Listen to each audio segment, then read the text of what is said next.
Hello friends, welcome back to little daughter channel. ఈరోజు అయితే నేను మీకు వెజ్ పులావ్ ప్రాసెస్ అయితే చూపించబోతున్నాను. ముందుగా ఒక బకెట్ తీసుకొని దాంట్లో హాఫ్ వాటర్ వేసుకొని దాంట్లో బాస్మతి రైస్ అయితే వేసుకోవాలి. మేమైతే మా ఇంట్లో మొత్తం 12 మెంబర్స్ కాబట్టి దానికి తగినంత బాస్మతి రైస్ వేసుకొని ఇలా 10-15 మినిట్స్ ఇలా నానేయాలి. మీకు మీ ఇంట్లో ఫ్యామిలీ మెంబర్స్ బట్టి మీరు బాస్మతి రైస్ని వేసుకోవాలి. ఇంతలో మా పిన్ని మా చెల్లి ఇద్దరు కలిసి వెజిటేబుల్స్ అన్నిటిని కట్ చేశారు. ఇక్కడ ఆనియన్, అలాగే పొటాటో, క్యాప్సికమ్, బీర్నీస్, క్యాబేజ్, అలాగే ఇలా అన్ని వెజిటేబుల్స్ని కట్ చేసి పెట్టారు. ఇక్కడ మేము బీర్నీస్ని కూడా కట్ చేసుకున్నాం. తిను మా చెల్లి ఇప్పుడు వస్తుంది చూడండి. తిను మా చెల్లి హాయ్ చెప్తుంది చూడండి మీకే. మా చెల్లి అయితే కొత్తిమీరని ఇలా తెంపుతుంది, మొత్తం ఇలా చాప్ చేస్తుంది చిన్న చిన్న పీసెస్గా. మా పిన్ని అయితే ఇలా మెంతెప్ కూర, పుదీనా ఇవన్నీ తెచ్చారు, కానీ మా పిన్ని పుదీనా అయితే తీసుకుంది, మెంతెప్ కూర వేరే కర్రీ కోసం. సో లెమన్ కూడా కట్ చేసుకున్నాం అనమాట. సో చూసారు కదా, వెజిటేబుల్స్ అన్నింటినీ ఒక పెద్ద బౌల్లోకి అయితే వేసుకున్నాము. ఇక్కడ క్యారెట్, అలాగే పొటాటో, క్యాప్సికమ్, బీర్నీస్ ఇవే కనిపిస్తున్నాయి కదా మీకు. సో మేమైతే ఒక పెద్ద బౌల్లో కొన్ని వాటర్ అయితే వేసుకున్నాము, హాఫ్ వాటర్, అండ్ చిన్న బౌల్లో ఆయిల్ కూడా వేసుకున్నాము. ఇందులో అయితే మేము కర్రీ ప్రిపేర్ చేస్తాము. సో ఇందులో ముందుగా అయితే ఆయిల్ వేసుకోవాలి. సో మనం చేసే కర్రీ బట్టి ఆయిల్ కూడా ఉంటుంది. సో ఇక్కడ 2 బౌల్స్ పెట్టాము, ఒకటి పెద్ద బౌల్, ఒకటి చిన్న బౌల్. మా ఇంట్లో మేము ఎప్పుడు ఏ కర్రీస్ చేసినా మా డాడీ మాత్రం చాలా టేస్ట్ చేస్తాడు. ఇక్కడ మా డాడీ అయితే వెజిటేబుల్స్ని క్లీన్ చేస్తున్నాడు అన్నమాట. మా డాడీ హ్యాండ్ పెట్టి వాటర్ వంపినా కూడా కింద కొన్ని వెజిటేబుల్స్ పడిపోయాయి, చిన్న చిన్న పీసెస్. మనం ఎంత నీట్గా ఉన్న వెజిటేబుల్స్ అయినా కూడా మళ్ళీ ఒకసారి వాష్ చేసుకోవాలి, ఎందుకంటే దాంట్లో చాలా డస్ట్ ఉంటుంది కాబట్టి. మనం ఇలా క్లీన్ చేసుకున్న వెజిటేబుల్స్ని ఒక సైడ్కి అయితే పెట్టేసుకున్నాం మేము. సో పెద్ద బౌల్ అలా వాటర్ హీట్ అవుతుంటే మేమైతే పక్కన చిన్న బౌల్ తీసుకొని పెట్టాము. సో ఇంతలో మా వాళ్ళైతే పుదీనా అలాగే కొత్తిమీర 2 చాప్ చేసి పెట్టారు. మేమైతే ఒక లెమన్ కూడా కట్ చేసి పెట్టుకున్నాము, ఒక లెమన్. ఇదంతా మేము కనుమ రోజు చేసాము. నేనైతే ఈ వీడియో చాలా లేట్గా అప్లోడ్ చేస్తున్నాను, ఎగ్జామ్స్ ఉండే కాబట్టి టైం లేక లేట్గా అప్లోడ్ చేస్తున్నా. సో ఇంతలో మనము ఆయిల్లోకి ఆవాలు, జీలకర్ర 2 వేసుకోవాలి. ఆవాలు, జీలకర్ర వేసుకున్న తర్వాత ఇలా అన్నీ మనం దగ్గరగా పెట్టుకోవాలి. మాకు కిచెన్లో కంఫర్టబుల్ అనిపించలేదు, అందుకని చెప్పి బయట కట్టెల పొయ్యిపై అయితే మళ్ళీ చేస్తున్నాము. ఆవాలు, జీలకర్ర వేసుకొని అవి కొంచెం బ్రౌన్కి రాగానే దాంట్లో మనం చాప్ చేసి పెట్టుకున్న వెజిటేబుల్స్ అయితే వేసుకోవాలి. ఇలా అన్ని వెజిటేబుల్స్ని ఒకటే బౌల్లోకి తీసుకోవాలి, సపరేట్ కాకుండా. ఇలా వెజిటేబుల్స్ అన్నిటిని ఆయిల్లో వేయాలన్నమాట. మా మమ్మీ వేస్తుంది ఇలా వెజిటేబుల్స్ని. సో ఇలా వెజిటేబుల్స్ అన్నిటినీ వేసుకోవాలి కొద్దిగా. మా మమ్మీ అన్నీ ఇలా వేస్తుంటే మా డాడీ మిక్స్ చేద్దామని చెప్పి చూస్తున్నాడు. మా మమ్మీ అన్నీ వేసింది. సో ఇలా అన్నీ వేసుకోవాలి. ఇవైతే మిక్స్ చేయొద్దు చాలా లేట్గా. అలాగే కొన్ని వాటర్ ఉంటాయి కాబట్టి లాస్ట్లో ఉన్నదాన్ని నీట్గా వాటర్ మొత్తంని తుడిచేసి మనం వేయాలన్నమాట. మేమైతే కొన్ని బీన్స్ కూడా తీసుకున్నాం కాబట్టి. సో లాస్ట్లో కొన్ని వాటర్ ఉంటాయి కాబట్టి డైరెక్ట్గా వంపకూడదు, మనము వెజిటేబుల్స్ మొత్తాన్ని డైరెక్ట్గా వేయకుండా ఇలా కొంచెం వేయాలి. ఇది చూసారు కదా, మా కట్టెల పొయ్యిపై చేస్తున్నాం అనమాట ఈ ప్రాసెస్ని. మా డాడీ అయితే మిక్స్ చేస్తున్నాడు ఇప్పుడు ఈ వెజిటేబుల్స్ని. మనమైతే దీన్ని మిక్స్ చేయాలి. ఇప్పుడు ఇవి మొత్తం మిక్స్ చేసుకుంటూ ఉండాలి. కొంచెం ఎక్కువసేపు మిక్స్ చేస్తే అవి కింద ఉన్న వెజిటేబుల్స్ కూడా మంచిగా పైకి వచ్చేస్తాయి. మనం నీట్గా మేము ఇంతలో పసుపు, ఆవాలు, జీలకర్ర, అలాగే గరం మసాలా, ధనియాల పొడి, ఇలా సన్నుప్పు అన్నీ తెచ్చి పెట్టుకున్నాము. ఇక్కడైతే అల్లం వెల్లుల్లి పేస్ట్ ఉంది, పైన మసాలాలు ఉన్నాయి. మా డాడీ అయితే మళ్ళీ మిక్స్ చేస్తున్నాడు. మనం ఎంత మిక్స్ చేస్తే అంత మంచిగా వెజిటేబుల్స్ బాయిల్ అవుతాయి, అంటే అంత మంచిగా ఉడుకుతాయి. అలాగే అందులో పొటాటో కూడా ఉన్నాయి కదా, కాబట్టి మంచిగా ఉడకాలి. మా డాడీ అయితే క్యాప్సికమ్ అన్నిటినీ ఇలా సీడ్స్ కొంచెం ఉంటే కొన్ని మాత్రమే తీసి వేశాడు. ఇలా కారం మేము అన్నీ రెడీగా పెట్టుకున్నాం అనమాట. పక్కల మసాలాలు, కారం, ఉప్పు, ధనియాల పొడి ఇలా అన్నీ రెడీగా పెట్టుకున్నాము. అల్లం వెల్లుల్లి పేస్ట్, కారం, ఉప్పు, ఆవాలు, జీలకర్ర, సన్నుప్పు, దొడ్డుప్పు ఇలా అన్నీ రెడీ పెట్టుకున్నాము. ఇప్పుడు మీకు చూపిస్తాను రండి మేము ఏమేమి రెడీ పెట్టుకున్నాము అనేది. సో ఇవే అన్నమాట, పసుపు, ఆవాలు, జీలకర్ర, దీన్ని ఏమంటారో నాకు కూడా తెలీదు, ధనియాల పొడి, గరం మసాలా, పక్కలో కూడా ధనియాల పొడి, ఇదైతే ఉప్పు, ఇది నెయ్యి, కారం, ఇలా అన్నీ రెడీగా పెట్టుకున్నాము. అల్లం వెల్లుల్లి పేస్ట్ కూడా రెడీగా పెట్టుకున్నాము. ఇప్పుడు దీంట్లో అన్నీ మనం కొన్ని డ్రై ఫ్రూట్స్ వేసుకోవాలన్నమాట. మేమైతే కాజు వేసుకున్నాము. కాజు వేసుకొని ఇప్పుడు మా మమ్మీ మిక్స్ చేస్తుంది. మా డాడీ అయితే రైస్ కోసం వెళ్ళాడు. సో ఇక్కడైతే మా మమ్మీ డ్రై ఫ్రూట్స్ వేసి కలుపుతుంది, మిక్స్ చేస్తుంది. సో కాజు అయితే వేసి మా మమ్మీ మిక్స్ చేస్తుందనమాట. సో ఇలా మనం మిక్స్ చేస్తూనే ఉండాలి. కాజూస్ కూడా మంచిగా మిక్స్ కావాలి వెజిటేబుల్స్తో పాటు. కాబట్టి మేమైతే మిక్స్ చేస్తూ ఉన్నాము.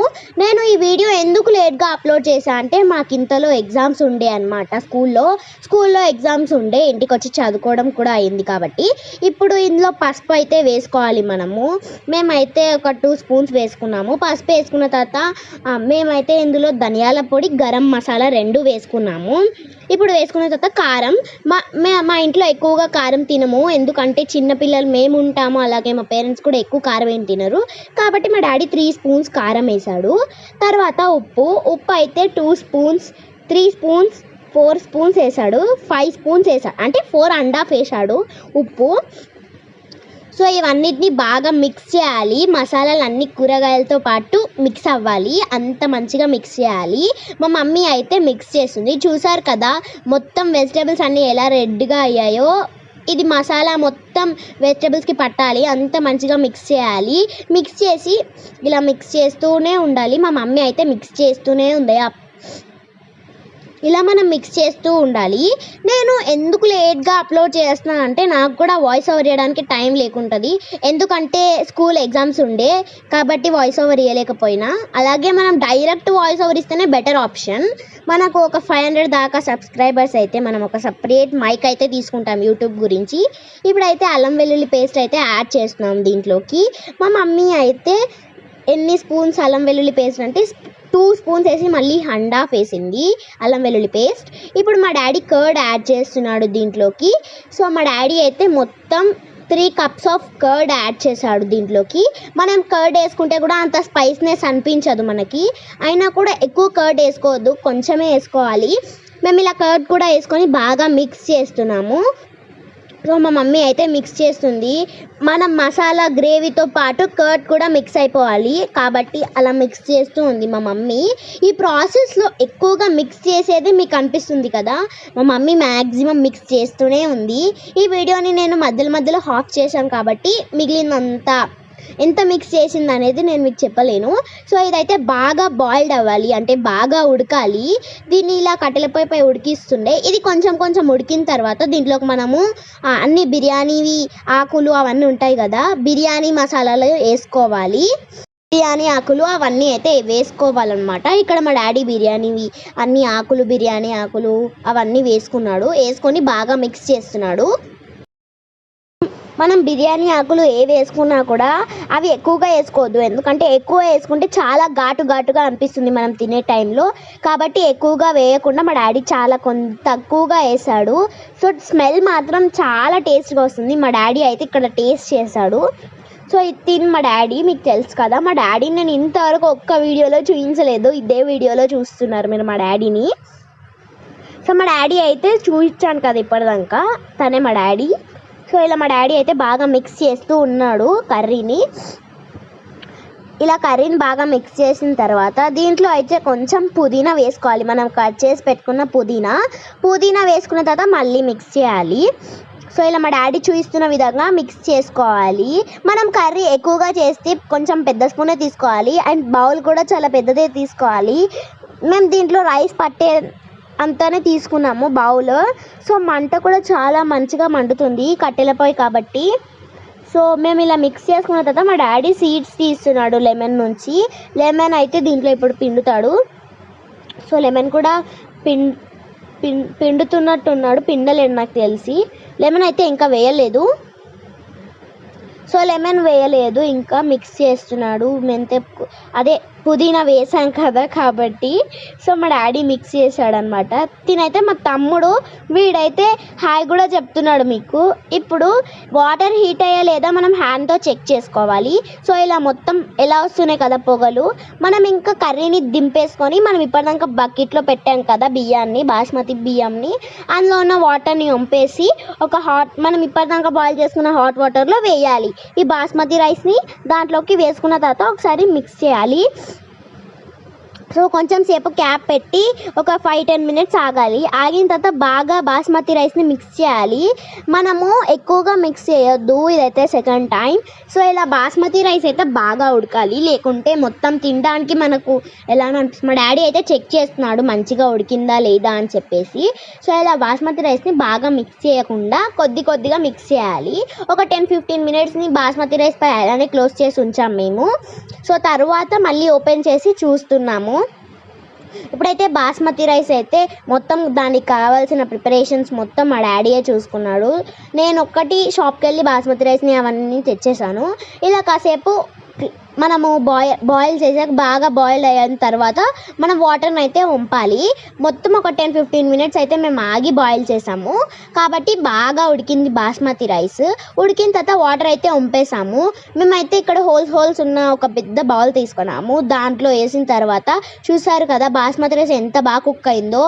ఇదైతే చాలా మంచిగా కుక్ అయింది. తర్వాత దీంట్లోకి కొన్ని కోల్డ్ వాటర్ కూడా వేసాడు మా డాడీ. సో కోల్డ్ వాటర్ వేసి అలానే ఉంచాడు. ఇప్పుడు వేరే బౌల్ తీసుకొని ఒక పెద్ద బౌల్ తీసుకొని దాంట్లో కొంచెం నెయ్యి యాడ్ చేయాలి. యాడ్ చేశాక నెయ్యి ఇలా మెల్ట్ అవుతుంది. దీంట్లోకి అయితే మనం కొంచెం గీ వేసుకొని గీని మొత్తం బౌల్ చుట్టూ స్ప్రెడ్ చేయాలి. మా డాడీ స్ప్రెడ్ చేస్తున్నాడు కదా, ఇలా మొత్తం గీని స్ప్రెడ్ చేసుకున్న తర్వాత దీంట్లోకి మనం ఇప్పటిదాకా చేసి పెట్టుకున్న కర్రీ యాడ్ చేయాలి. ఇప్పటిదాకా చేసుకున్న కర్రీని అయితే దీంట్లోకి యాడ్ చేసుకోవాలి. ఇలా కర్రీని కూడా మొత్తం స్ప్రెడ్ చేయాలి నెయ్యికి బాగా అంటేటట్టు. ఇలా మొత్తం కర్రీని కూడా స్ప్రెడ్ చేసుకున్న తర్వాత మన బాస్మతి రైస్ అయితే వేసుకోవాలి. బాస్మతి రైస్ వేసుకున్న తర్వాత దాంట్లో మళ్ళీ ఇంకొక లేయర్ కర్రీ వేయాలి. ఆ కర్రీ వేసిన తర్వాత మళ్ళీ రైస్ వేయాలి. కానీ మా దగ్గర రైస్ తక్కువ పడింది. మీ దగ్గర రైస్ ఉంటే మళ్ళీ ఇంకొక లేయర్ కూడా వేసుకోండి. సో ఇలా కర్రీని మొత్తం స్ప్రెడ్ చేసిన తర్వాత రైస్ని కూడా స్ప్రెడ్ చేయాలి. చేసిన తర్వాత దీన్ని ఇలా క్లోజ్ చేయాలి క్యాప్ తోటి. సో క్లోజ్ చేసిన తర్వాత దీనిపై ఏదైనా బాగా బరువు ఉన్నది పెట్టాలి. దమ్ముకి రైస్ బాగా ఉడుకుతుంది అనమాట. కర్రీతో పాటు చాలా టేస్ట్ అవుతుంది. మేము ఇలా దమ్ముకు అని చెప్పి మిక్సీ అయితే పెట్టాము. పెట్టిన తర్వాత రైస్ని కిందికి దింపేసాము. చూసారు కదా ఎంత టేస్ట్ వస్తుందో స్మెల్ అయితే. సో ఇప్పుడు మేము అందరం అయితే పెట్టుకుంటున్నామంట తినడానికి. సో చూసారు కదా ఎంత బాగా అయిందో టేస్ట్. మా చెల్లి అయితే పెట్టుకొని లెమన్ కూడా వేసుకున్న తర్వాత టేస్ట్ మాత్రం చాలా నచ్చేసింది నాకు. ఈ వీడియో మీకు ఎలా అనిపించిందో లైక్, షేర్, కామెంట్ చేయండి. ఈ వీడియో మీకు నచ్చితే సబ్స్క్రైబ్ కూడా చేసుకోండి. బాయ్.